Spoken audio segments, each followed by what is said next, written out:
নাগরানী দেখ, তাকিয়ে দেখ, এবার নাগমণি আমার হাতে। তুই আর আমার কিচ্ছুটি করতে পারবি না। আমি এবার তোকে আর তোর দুই কন্যাকে হত্যা করব, আর নাগরাজ্যে গিয়ে নাগরানী হব। না কাল নাগিন, তুই এ কাজ করিস না। তুই আমাকে হত্যা কর, তাতে আমার কোনো আফসোস নেই। তুই আমার সন্তানদের ছেড়ে দে। মুক্তা, মনি, মা আমার, তোরা পালিয়ে যা। আমি এই কাল নাগিনের হাতে তোদের প্রাণ যেতে দিব না মা। মা, তুমি এসব কি কথা বলছো? না মা, আমরা তোমার কিচ্ছুটি হতে দিব না। আমরা তিন মামি মিলে কাল নাগিনকে প্রতিহত করব। ওরে পুচকি ছুরি রে, তুই তো আমার হাঁটুর বয়সেরও নোস। তুই কি না আমার মুখোমুখি হবি? তবে এবার তোদের তিন মা মেয়েকে আমি ভস্ম করে দিব। না কাল নাগিন, তুই আমার সন্তানদের দিকে নজর দিস না। মনি, মুক্তা, মা, তোদের দোহাই লাগে, তোরা পালিয়ে যা। আর কোনো কথা বাড়াস না মা, যা, পালিয়ে যা। খবরদার কাল নাগিন, তুই আমার কন্যাদের কাছে যাবি না। আমি তোকে শেষ করে ফেলবো। এ কথা বলে নাগরানী মুখ থেকে আগুন বের করে আর কালনাগিনের দিকে ছুঁড়ে দেয়, আর সাথে সাথে কালনাগিন সরে যায়। বোকা নাগরানী, তুই নিজেকে এত শক্তিশালী ভাবিস কি করে? তুই ভুলে যাচ্ছিস কেন নাগমণি এখন আমার হাতে, আর তোর তুলনায় নাগমণি অনেক বেশি শক্তিশালী। আর এবার তুই নাগমণির শক্তি দেখবি। এ কথা বলে কালনাগিন নাগমণির শক্তি বলে নাগিনকে হত্যা করে। ততক্ষণে মুক্তা আর মণি পালিয়ে যায়। আরে আরে, নাগরানীর সাপকন্যা দুটো কোথায় পালিয়ে গেল? নাগরানীকে হত্যা করতে গিয়ে আমি সাপকন্যা দুটোকে হারিয়ে ফেললাম। তবে ওরা দুজন পালিয়ে যাবে কোথায়? যদি ওরা কখনো আমার নজরে পড়ে, তবে সেদিনই হবে ওদের মৃত্যু।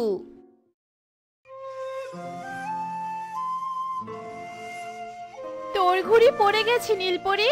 দেখ, আমি তোর ঘুড়ি কি করে ফেলে দিলাম, আর কি করে জিতলাম আমি। শোন বুড়ি, তুই সারা জীবন আমার কাছে হেরে গেছিস, আর আজকে প্রথমবার জিতে এত খুশি হচ্ছিস। এর পরের বার নিশ্চয়ই তোকে আমি হারাবো। সে না হয় পরে হারাস, আগে তুই নিজের ঘুড়িটা খুঁজে আন। এমন ভাবে কেটে দিয়েছি যে পরিরাজ্য থেকে একেবারে নিচে পড়ে গেছে। এ কথা বলে লালপরি হাসতে হাসতে চলে যায়, আর নীলপরি গম্ভীর মুখে উড়াল দেয়। আর উড়তে উড়তে সে ঘুড়িটার কাছে আসে।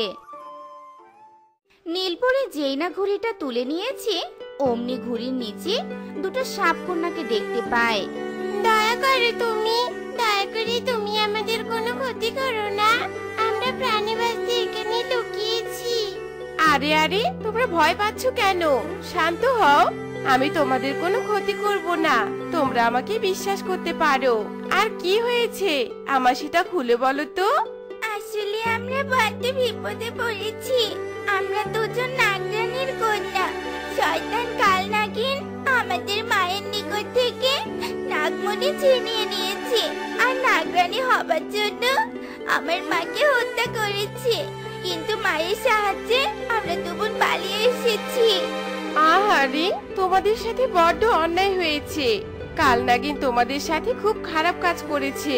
তবে তোমরা ভেবো না, আমি তোমাদের সাহায্য করব। তোমরা আমার সাথে পরিরাজ্যে চলো। আজ থেকে তোমরা আমার সাথে পরিরাজ্যে থাকবে। আর তোমরা যখন বড় হবে, তখন নাগরাজ্যে ফিরে গিয়ে কাল নাগিনকে হত্যা করে তোমাদের মায়ের মৃত্যুর প্রতিশোধ নিবে, কেমন? নীলপরির প্রস্তাবে মুক্তা আর মণি রাজি হয়ে যায়। নীলপরি জাদু বলে ঝাঁপি নিয়ে আসে, আর মুক্তা আর মণিকে সে ঝাঁপিতে তুলে নেয়। এরপর নীলপরি মুক্তা আর মণিকে নিয়ে পরিরাজ্যে ফিরে যায়, আর আদর যত্নে তাদের বড় করতে থাকে। সত্যি তুমি অনেক ভালো গো, একদম মায়ের মতোই আদর করো। মাকে হারিয়েছে, আবার তোমার মতো মা পাবো তা কখনো ভাবিনি জানো। হয়েছে বাবু, হয়েছে। আমার আর প্রশংসা করতে হবে না। তোরা দুই সাপকন্যা তো আমারই সন্তান। যাগে, খাওয়া শেষ, গল্প শেষ। এবার জাদুবিদ্যা চর্চা করতে হবে তো নাকি? তোদের মায়ের মৃত্যুর প্রতিশোধ নিতে হবে তো। এ কি, এসব আমি কি দেখছি? পরিরাজ্যের সাপ? নীলপরি, তোর তো সাহস কম নয়, তুই পরিরাজ্যের সাপ পালছিস? এই সাপ তো যে কোনো সময় আমাদের ক্ষতি করতে পারে। আহা লালপরি, তুই এত ভয় পাচ্ছিস কেন? আমার কথাটা শুনবি তো? না না, আমি আর তোর কোনো কথা শুনবো না। আমি এক্ষুনি রানীমার কাছে যাব আর তোর নামে বিচার দিব, তখন বুঝবি মজা। তোমায় আর আমার কাছ থেকে যেতে হবে না লালপরি, আর আমায় কিছু জানাতেও হবে না। আমি সাপকন্যার ব্যাপারে সব কথা জানি। নীলপরি আমাকে আগেই সবটা জানিয়েছে, আর আমি সাপকন্যাদের পরিরাজ্যে রাখার অনুমতি দিয়েছি। কিন্তু রানীমা। কোনো কিন্তু নয়, বিপদগ্রস্তকে সাহায্য করা পরিদের দায়িত্ব। তাই তোমাকে আর সাপকন্যাদের নিয়ে ভাবতে হবে না, তুমি বরং তোমার কাজে যাও। ধন্যবাদ রানীমা, আপনি আমার বড্ড উপকার করলেন। তবে রানীমা, আমার সাপকন্যা দুটো বড্ড ভালো, ওরা কখনো কারো ক্ষতি করছে না। আমি জানি নীলপরি, কারণ তুমি যে ভালো, তোমার সাথে থেকে কেউ খারাপ হতে পারে না। আশীর্বাদ করি তুমি যে উদ্দেশ্যে সাপকন্যাদের এখানে এনেছো, সেই উদ্দেশ্য সফল হোক। এসব কথা বলে রানীপরি চলে যায়, আর নীলপরি খুশি মনে সাপকন্যাদের জাদুবিদ্যা শেখাতে থাকে। এসেছি, আমি এসে গেছি। আমি আমার বাড়িতে এসেছি। এবার আমি আমার বাড়িতে সুখী দিন কাটাবো। এই এই কে তুই? তুই নাগরাজ্যে এলি কি করে? আর তুই এখানে কেন এসেছিস? আরে আরে, কে তুই? হ্যাঁ, আমার বাড়িতে থেকে আমাকে প্রশ্ন করছিস? এটা নাগরাজ্য নয় রে পাগলি, এটা তো আমার বাড়ি। আরে আরে, তোর মাথায় ওটা কি রে? এত সুন্দর করে জ্বলছে। দে তো দে, ওটা আমাকে দে তো, আমি ওটা দিয়ে মজা করে খেলবো। দে দে দে বলছি। কি মুশকিলে পড়লাম রে বাবা, এটা তো আস্ত একটা পাগলি। এই পাগলি আবার নাগরাজ্যে এলো কি করে? এই সরে যা বলছি। যাব না, আমি একদম যাব না। আমি একবার তোকে সুশুরি দিব দিব দিব সুশুরি তোকে। কি মজা পেয়েছি, আমি পেয়ে গেছি। এই তুই আমার নাগমনে নিলি কেন? হ্যাঁ, আর সাপকন্যারা তোরা? তার মানে তোরা আমাকে এতক্ষণ বোকা বানালি? তবে বুঝতে পেরেছিস সবটা? শয়তান কাল নাগিন, দেখ তোর নাগমণি আমার হাতে। আজ আর তোকে কেউ রক্ষা করতে পারবে না। সাপকন্যারা, শেষ করে দাও এই কাল নাগিনকে। তোরা কি করলি এটা? আমার থেকে যে তোরা বেশি বিষাক্ত। সাপকন্যারা, এ নাও তোমাদের নাগমণি। এবার তোমরা তোমাদের নাগরাজ্যে যথাযথ মর্যাদা নিয়ে থাকো। তবে আমি এখন চলি, মাঝে মাঝে এসে দেখা করে যাব, কেমন? বিদায়। এ কথা বলে পরি চলে যায়। বাহ পল্লবী, বাহ, তুই তো খুব সুন্দর হাত পাখা বানিয়েছিস। তোকে মাত্র একটা বার হাত পাখা বানানো শিখিয়েছি, আর তাতেই তুই কত সুন্দর করে হাত পাখা বানাতে পারছিস। অথচ স্বপ্নাকে কতবার করে শেখালাম, অথচ হাত পাখা বানানোর ফ্রেমটাই বাঁধতে পারছে না। মেয়েটা আসলে একটা অকর্মা ঢেকি। এসব কথা বলে সুজাতা স্বপ্নাকে ব্যঙ্গ করতে থাকে। স্বপ্না সুজাতার সৎ মেয়ে। স্বপ্নাকে সুজাতা সব সময় কুনজরে দেখতো। সত্যি আমার কপালটা বড্ড খারাপ। অকালে বাবা মাকে হারালাম, আর এখন সৎমা আমাকে উঠতে বসতে খোঁটা দেয়। এত কাজ করেও সৎ মায়ের মন ভরাতে পারছি না। কি হলো মুখপুরি, এভাবে ঘাপটি মেরে বসে কি ভাবছিস শুনি? বলছি কোনো কাজ শেখালে তো আর পারিস না। তোর জন্য ঘরের কাজই ঠিক আছে, ওই বাসন মাজা, ঘর মোছা আর ঘরের রান্না বান্নাই তোর দ্বারা সম্ভব। যা গিয়ে রান্না বসা। সুজাতার কথা শুনে স্বপ্নার রান্নাঘরের দিকে যায় আর রান্নার কাজ শুরু করে। না, সৎ মায়ের এত অত্যাচার আমার আর সহ্য হচ্ছে না। এত অত্যাচারের চেয়ে মরণ অনেক ভালো। মরে গেলেই বুঝি আমি অনেক শান্তি পাবো।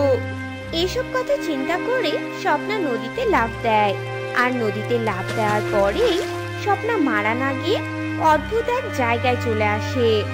ও মা গো, কত জোরে লাফ দিয়েছিলাম, তাই তো মরতে পারলাম। কিন্তু মরার পর আমি স্বর্গে চলে এলাম নাকি নরকে চলে এলাম, সেটাই তো আমি ভালো করে বুঝতে পারছি না। এটা বুঝি নরকই হবে, নয়তো এই জায়গাটা এত অপরিষ্কার আর ভেজা স্যাঁতস্যাঁতে কেন? ও মা গো, আশেপাশে তো দেখছি মানুষের মূর্তিও পড়ে আছে। আচ্ছা, নরকে আসলে কি মানুষ মূর্তি হয়ে যায় নাকি? এমন হাজারো জল্পনা কল্পনা করতে করতে স্বপ্না কালোপরীর রাজ্যে হাঁটছিল। আর হাঁটতে হাঁটতে স্বপ্না কালোপরীর সামনে চলে যায়। আরে কে রে তুই, ঘাটের মরা? তুই আমার রাজ্যে আসলি কি করে? তুইও আবার এই নদীতে আত্মহত্যা করার জন্য লাফ দিয়েছিলি নাকি? আমি বুঝি না, তোরা এত বোকা কেন রে? আসলে আমি নদীর তলায় রাজ্য স্থাপন করেও শান্তি পাচ্ছি না। মূর্খ লোকরা এই নদীতে মরার জন্য লাফ দিচ্ছে আর আমার রাজ্যে চলে আসছে। তোমার রাজ্য? তবে কি আমি মরে যাইনি? আমি তোমার রাজ্যে চলে এসেছি। তোমাকে তো দেখে মনে হচ্ছে তুমি পরী, তবে তুমি এত কালো কেন? আর তোমার রাজ্য এত অপরিষ্কার আর নোংরা কেন? কি, তোর এত বড় সাহস? তুই আমার রাজ্য আর আমাকে নিয়ে কটূক্তি করছিস? এই ভুল করার জন্যই অনেকে আজ পাথর হয়ে এই কালোপরীর রাজ্যে পড়ে আছে। আজ আমি তোকে পাথর বানাবো। দাঁড়াও দাঁড়াও কালোপরী, এত রেগে যাচ্ছ কেন? আমার কথাটা তো একবার শোনো। আমি তোমাকে কটূক্তি করছি না, আমি তোমাকে সত্যি কথা বললাম। তবে তুমি অস্থির হয়ো না, আমি তোমার পুরো রাজ্য পরিষ্কার করে দিচ্ছি এক্ষুনি। থাক, এসব তোকে পরিষ্কার করতে হবে না। পারলে তুই আমাকে আমার কলা গাছ এনে দে। আমার কলা গাছ হলে পুরো রাজ্য ঠিক হয়ে যাবে। আমার কলা গাছটাই যে আসল। তোমার আবার কলা গাছও আছে? কিন্তু কোথায় আছে সেই কলা গাছ? আর কলা গাছে আসল মানেটা কি বলো তো? হ্যাঁ, কলা গাছটাই আসল, কারণ কলা গাছের মধ্যেই যে আমার সব শক্তি বিদ্যমান। আর ওই কলা গাছ যে সব কথা শোনে, মালিকের কথা মতো কাজও করতে পারে। কিন্তু আমার রাজ্য থেকে যে ওই কলা গাছ কোথায় চলে গেছে তা আমি নিজেও জানি না। তবে আমার জানা মতে ওই কলা গাছ নদীর পাশের গ্রামেই আছে, আর আমার কলা গাছটা পাথরে পরিণত করে রেখেছে। কিন্তু আমি তো এখন শক্তিহীন, আমি আমার কলা গাছ কিছুতেই উদ্ধার করে আনতে পারছি না। কালোপরীর কথা শুনে স্বপ্না চুপ করে ভাবতে থাকে। আর বেশ কিছুক্ষণ ভাবার পর স্বপ্না বলে, কালোপরী, অস্থির হয়ো না, তোমার কলা গাছ আমি উদ্ধার করে আনবো জানো। তুমি শুধু আমায় একটু সাহায্য করো। তুমি আমায় এক হাড়ি সোনা দাও। এই সোনার দ্বারাই আমি কালোপরীর কলা গাছ উদ্ধার করব। তুই ঠিক বলছিস তো? তবে নিয়ে যা সোনা, আর উদ্ধার করে আন আমার কলা গাছ। তবে সাবধান, তুই যদি আমার কলা গাছ উদ্ধার করে না এনে এই সোনার লোভে পড়িস, তবে এই সোনাই তোর মৃত্যুর কারণ হবে। কালোপরীর কথা শুনি স্বপ্না অনেক বড় ঝুঁকি নিয়ে কালোপরীর রাজ্য থেকে এক হাড়ি সোনা নেয়। আর সেই সোনা নিয়ে সে নদীর পাড়ে গ্রামে চলে যায় আর সোনার হাড়ি মাথায় নিয়ে ঘোষণা দিতে শুরু করে, শোনো শোনো শোনো গ্রামবাসীরা, তোমাদের জন্য সুখবর আছে। তোমাদের মধ্যে কারো কাছে যদি কলা গাছের মূর্তি থাকে, তবে সেটা তোমরা আমার কাছে বিক্রি করতে পারো। তবে কলা গাছের মূর্তির পরিবর্তে আমি তাকে এই এক হাড়ি সোনা দিব। শোনো শোনো শোনো, তবে আর দেরি না করে পাথরের কলা গাছ বিক্রি করো আর এক হাড়ি সোনা জিতে নাও। স্বপ্নার এমন চিৎকার যোগীশের কানে পড়ে, আর যোগীশ মনে মনে ভাবতে থাকে, বাবা গো, এক হাড়ি সোনা, ধনী হতে আর কি লাগে? ওই পাথরের কলা গাছের চেয়ে এক হাড়ি সোনা বেশি মূল্যবান। তবে তো আর দেরি করে লাভ নেই। এসব কথা চিন্তা করে যোগীশ স্বপ্নার কাছে যায় আর স্বপ্নাকে কলা গাছের ব্যাপারে বলে, আর স্বপ্নাকে তার বাড়ি নিয়ে আসে। বাবা, সত্যি তো দেখছি পাথরের কলা গাছ। তা বলছি, এই কলা গাছ তুমি কি করে পেলে কাকু? সত্যিটা বলো তো শুনি একটু। পাথরের কলা গাছ যখন বিক্রি করব, তখন সবটা বললেও আর ক্ষতি নেই। আসলে এই কলা গাছটা কালোপরীর কলা গাছ ছিল। আমার তন্ত্র মাতা তার তন্ত্র শক্তি বলে কালোপরীকে ফাঁকি দিয়ে এই কলা গাছ নিয়ে আসে, আর কলা গাছকে পাথরে পরিণত করে, আর কলা গাছের মূর্তি দ্বারা চাহিদা মতো সব জিনিস নিয়ে আসতো। এ দেখে আমার মনে কিছুটা লোভ জন্মে। আমি আমার তন্ত্র মাতাকে হত্যা করে এই কলা গাছ নিজের করে নেই, আর তখন থেকে এই পাথরের কলা গাছ দিয়ে চাহিদা মতো জিনিস আনতাম। তবে আজ এই কলা গাছ তোমাকে দিলাম, এবার আমায় হাড়ি ভর্তি সোনা দাও। তুমি যত পাপ করেছো তারপরও আবার সোনা চাইছো? তোমার তো শাস্তি পাওয়া উচিত। এই যে পাথরের কলা গাছ, এনাকে উচিত শিক্ষা দাও তো। স্বপ্নার কথা শেষ হতে না হতে পাথরের কলা গাছ থেকে আগুনের ফুলকি বেরিয়ে যোগীশের গায়ে পড়ে, আর যোগীশ ভস্ম হয়ে যায়। তারপর স্বপ্না পাথরের কলা গাছ আর হাড়ি ভর্তি সোনা নিয়ে পুনরায় কালোপরীর রাজ্যে যায় আর পাথরের কলা গাছ কালোপরীর হাতে তুলে দেয়। সাব্বাস, সত্যিই তুমি অনেক সাহসী, তোমার দম আছে, তুমি আমার অনেক বড় উপকার করলে। জানো তো, পরিরাজ্যে এই কালো চেহারার জন্য আমাকে অনেক লাঞ্ছিত হতে হয়েছে, তাই এখানে এসে নিজের মতো রাজ্য স্থাপন করেছি আর এই জাদু বলে কলা গাছ তৈরি করে নিজের সব শক্তি সঞ্চিত করে রেখেছিলাম। এবার তো আমি আমার কলা গাছ পেয়ে গেছি, এবার সব ঠিক হবে আর আমিও স্বস্তি পাবো। এরপর কালো পরে কলা গাছের পাথরের উপর হাত রেখে মন্ত্র পড়ে আর কলা গাছ মুহূর্তেই প্রাণবন্ত হয়ে ওঠে আর কালো পরীর পুরো রাজ্য ঝকঝকে হয়ে যায়। কলা গাছ স্বাভাবিক হওয়ায় সব ঠিক হয়ে গেছে আর এই সব কিছু তোমার দ্বারাই সম্ভব হয়েছে, আর তাই এই হাড়ি ভর্তি সোনা তোমার পুরস্কার। কালো পরীর কথা স্বপ্না ভীষণ খুশি হয় আর স্বপ্না হাড়ি ভর্তি সোনার সাহায্যে নতুন করে জীবন শুরু করে। তো বন্ধুরা, আমাদের আজকের গল্পটি তোমাদের কাছে কেমন লেগেছে তা কমেন্টে জানাতে ভুলো না কিন্তু।